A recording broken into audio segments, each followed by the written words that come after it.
جادو ایک علم ہے جی اور اس کا وجود ہے. قرآن مجید میں اس کا تذکرہ کیا گیا ہے، احادیث میں اس کا تذکرہ موجود ہے. اللہ تعالیٰ جل وعلا نے قرآن مجید میں ارشاد فرمایا کہ وما انزل علی الملکین ببابل ہاروت و ماروت، دو فرشتوں پر ہاروت اور ماروت یہ سحر اتارا گیا. اس سے پہلے کلمات ہیں یعلمون الناس السحر، اللہ وہ اکبر. لوگوں کو جادو سکھاتے تھے. تو یہ ایک کلام ہے جی مگر یہ انسانوں کی کہہ لیں کہ ایک آزمائش کے طور پر نازل کیا گیا. کوئی بھی چیز اللہ تعالیٰ کی دسترس، اس کی قدرت اور اس کے دیے بغیر کچھ نہیں ہے. جی یعنی یہ بھی اللہ تعالیٰ کی طرف سے ہی اترا ہے مگر بطور آزمائش ہے، جی. اجازت نہیں اس کی. اچھا، جادو کی کرنے کی اجازت نہیں ہے؟ نہیں، قطعاً اجازت نہیں، بلکہ جادو سیکھنا، جادو سکھانا، جادو کرنا، جادو کرانا کبیرہ گناہوں میں سے ہے، بلکہ بعض علماء نے اسے کفر تک کہا ہے. اور اللہ جو اکبر. کوئی شخص جادوگر کے پاس جاتا ہے تو 40 دن تک کے لیے اس کی کوئی نماز، کوئی عبادت قبول نہیں ہوتی. اللہ اکبر. اور علامہ صاحب، یہ آپ فرما رہے ہیں کہ یہ کفر تک چلا جاتا ہے، جی جی کبیرہ گناہ ہے. تو لیکن کچھ احباب تو نظر آتے ہیں، خود بتاتے پھرتے ہیں میں 40 دن کے چلے کے لیے جا رہا ہوں، میں قبرستان میں رات کو بیٹھتا ہوں، میں یہ کرتا ہوں، میں نے وہ کر دیا، میں نے اتنا وہ کیا. بالکل غلط ہے. اس کے کلمات ہی ایسے ہیں جو کفریہ ہیں. اللہ اکبر. اللہ اکبر.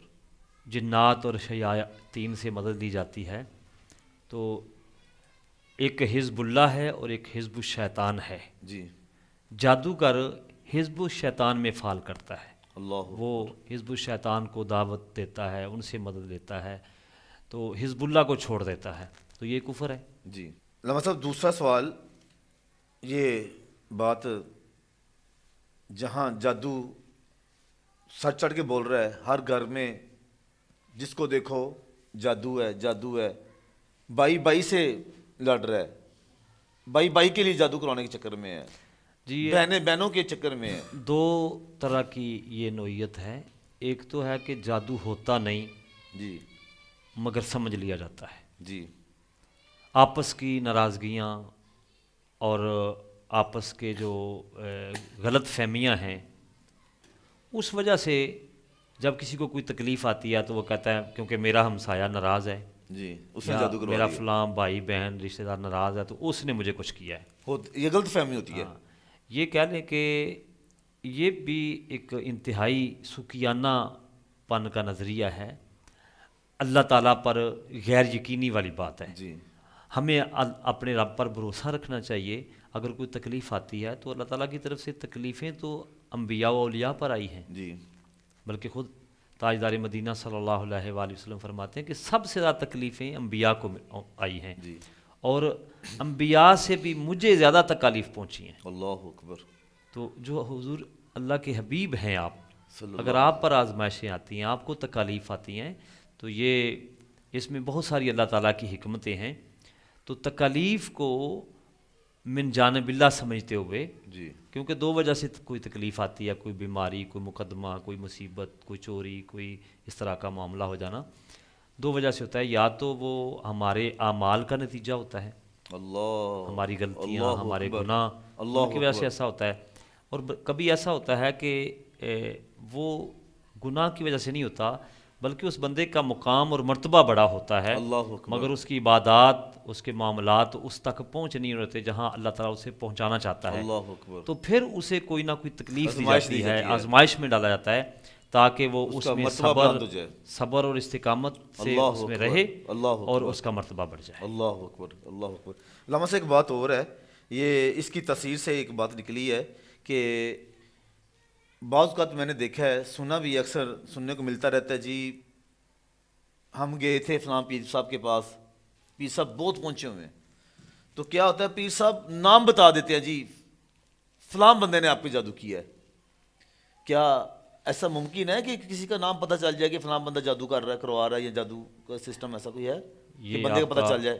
یہ آپ کا بڑا اچھا سوال ہے، اور اس وجہ سے بہت لڑائی جھگڑے بہت لڑائی جھگڑے گھروں ہیں، میں ہو رہے ہیں، حتیٰ کہ قتل و غارت تک بات بہن بھائی آپس پہنچ میں جاتی دور ہے۔ ہوتے جا رہے ہیں ہاں، اس وجہ سے۔ رشتے ناتے قطع رحمی ہو جاتی ہے، اور لڑائی جھگڑے اور قتل و ہاں غارت جی، تک بات یہ بھی سننے میں آئی ہے، یہاں تک لوگ چلے جاتے ہیں۔ یہ بالکل جو عاملین ایسے لوگ ہیں، وہ ایک تو ہوتے ہیں، دو طرح کے لوگ ہیں، ایک تو ہیں جادو کا کام کرنے والے، جی وہ تو ہمارے مخاطب نہیں ہیں، ہم تو ان کے لیے کوئی نرم پہلو نہیں رکھتے۔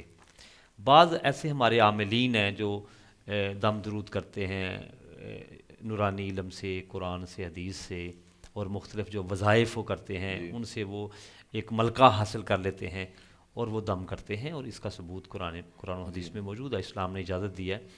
تو اگر وہ دم درود کرتے ہیں یا کوئی ان کے پاس ایسا علم ہے کہ وہ کچھ جانتے بھی ہیں، پہلے نمبر پر تو اکثر کہہ لیں کہ 100% ہی جھوٹ بولتے ہیں یہ لوگ۔ جی ایسا نہیں ہوتا کہ ان کو وہاں تک رسائی ہو جائے کہ یہ ان کو پتہ ہو ہاں جی فلاں نے کیا ہے۔ جی یہ ایک قیافہ اور ٹرک لگاتے ہیں، اور جانے والے یا جانے والی سے ہی وہ کسی طرح اگلوا لیتے ہیں، اور ظاہر ہے ہر گھر میں یا ہر خاندان میں کوئی عورت چھوٹے ہاں جی، قد کی بھی ہوتی ہے، پوچھ لیتے ہیں کوئی جا کے۔ لمبی اور پتلی بھی ہاں ہوتی ہے، جی، وہ پر ایسے بتاتے ہیں کہ اس طرح کی وہ عورت ہے جس نے کیا ہے، تو وہ بس وہ غلط فہمی وہ فٹ کر لیتے ہیں۔ فٹ کر لیتے ہیں۔ تو یہ غلط فہمی ڈالنے والا یہ شیطانی کام ہے۔ جی تو اگر تو وہ نورانی علم کرنے والے لوگ ہیں، لوگوں کی خدمت کر رہے ہیں، روحانی علاج کرتے ہیں، تو بڑی اچھی بات ہے، مگر وہ اسے اوائڈ کریں۔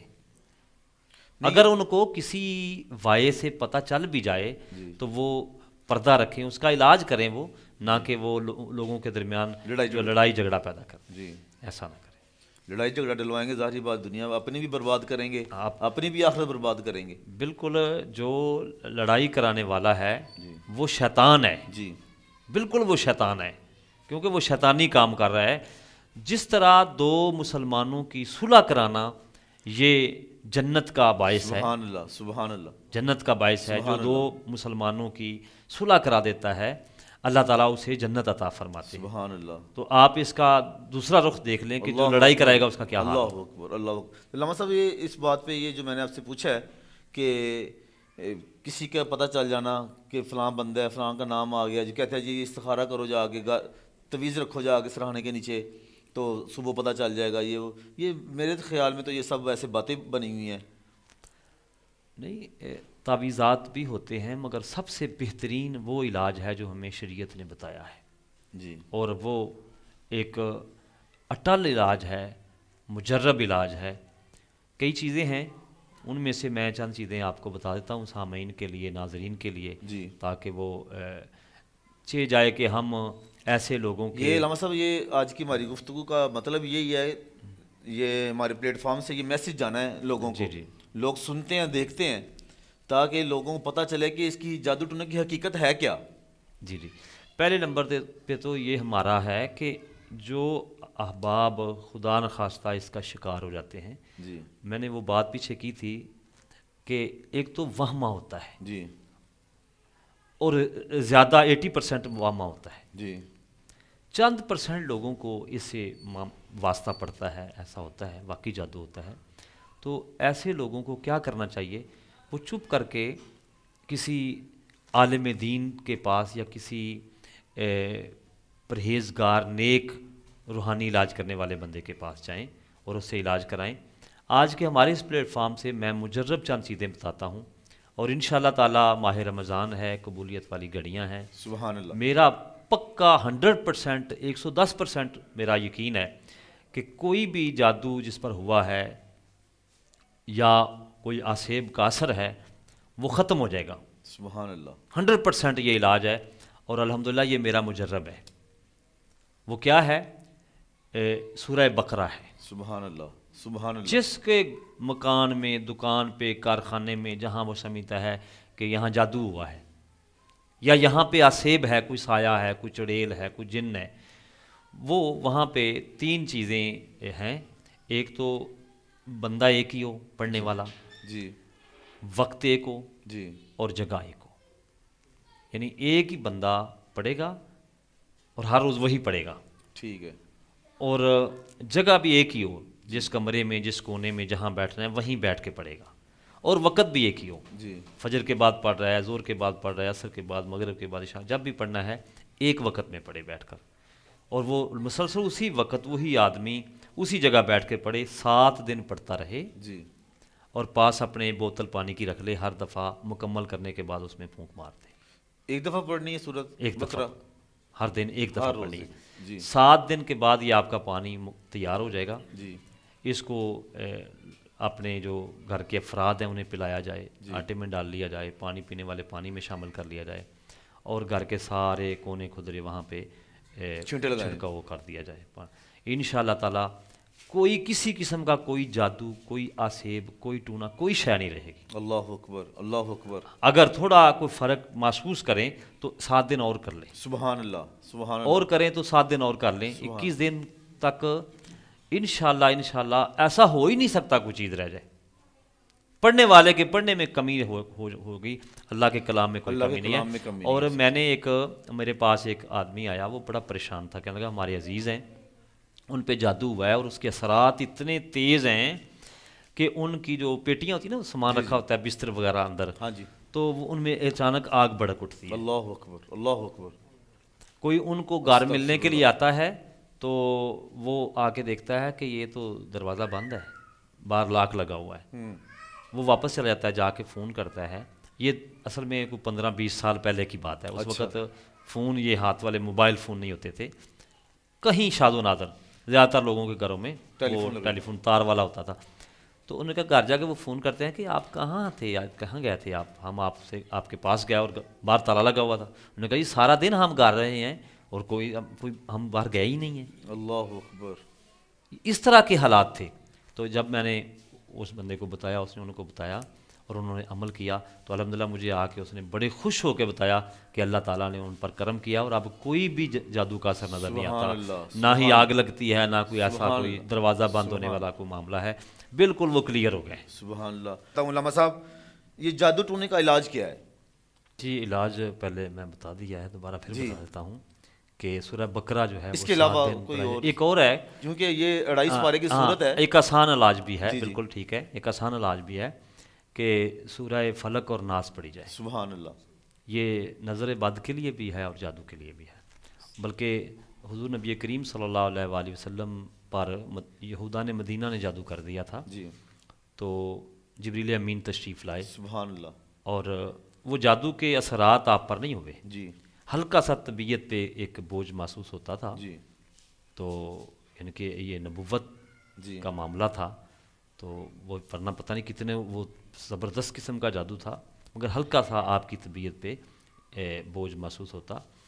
جبریل امین تشریف لائے اور بتایا کہ فلاں یہودی نے آپ پر جادو کیا ہے، اور ایک پتلا بنا کے اس کے اندر سوئیاں لگا کے وہ فلاں کنویں کے نیچے دفن کیا ہوا ہے، اور اس طرح ایک رسی ہے، اس پہ 11 گرے لگائی ہوئی ہیں، وہ وہاں سے پھر نکلوایا گیا، آپ سرکار صلی اللہ علیہ وآلہ وسلم نے وہاں سے نکلوایا، اور پھر وہ رسی تھی، دھاگا تھا گروں والا، پھر جبریل امین علیہ السلام نے حضور کو اللہ کی بارگاہ سے لایا ہوا یہ کلام سورہ فلق اور ناس سبحان اللہ، جو ہے، سبحان یہ اس کی وحی آئی تھی، تو یہ وحی آپ نے پھر اس کو تلاوت فرمایا، سبحان تو اللہ، جو ہی سرکار دو عالم صلی اللہ علیہ وآلہ وسلم سورہ فلق پڑھی اور سورہ ناس پڑھی، یہ 11 آیتیں ہیں، جی، ہر آیت پر ایک گرہ کھل جاتی تھی، سبحان اللہ، سبحان اللہ، یعنی یہ بالکل فزیکلی ہوا کہ آپ جو ہی پڑھتے جاتے تھے، وہ گرے لگی ہوئی تھی، وہ باقاعدہ سامنے موجود تھی وہ رسی، تو ہر آیت پر وہ ایک گرہ کھل جاتی سورہ ناس اور سورہ فلق ملا کے 11 آیتیں۔ ہاں، اس کا طریقہ پڑھنے کا یہ ہوتا ہے کہ پہلے درود پاک پڑھ لیں، جی، 1 دفعہ، 3 دفعہ، 5 دفعہ، جتنا بھی آسانی کے ساتھ، تو درود پاک پڑھنے کے بعد پھر اعوذ باللہ من الشیطان الرجیم، بسم اللہ الرحمن الرحیم، قل اعوذ برب الفلق، پھر قل اعوذ برب الناس، درمیان میں بسم اللہ نہیں پڑھنی، ٹھیک ہو گیا، اس کا یہ طریقہ ہے، پھر دوبارہ بسم اللہ الرحمن الرحیم، قل اعوذ برب الفلق، پھر قل اعوذ برب الناس، پھر بسم اللہ الرحمن الرحیم، اس طرح 11 دفعہ پڑھنی، تو 11 دفعہ پڑھ کے پھونک مار دے، بچے کو نظر لگی ہے یا کسی کو جادو ہے، ٹونا ہے، کوئی آسیب کے اثرات بھی ہوں تو دور ہو جاتے ہیں۔ سبحان اللہ۔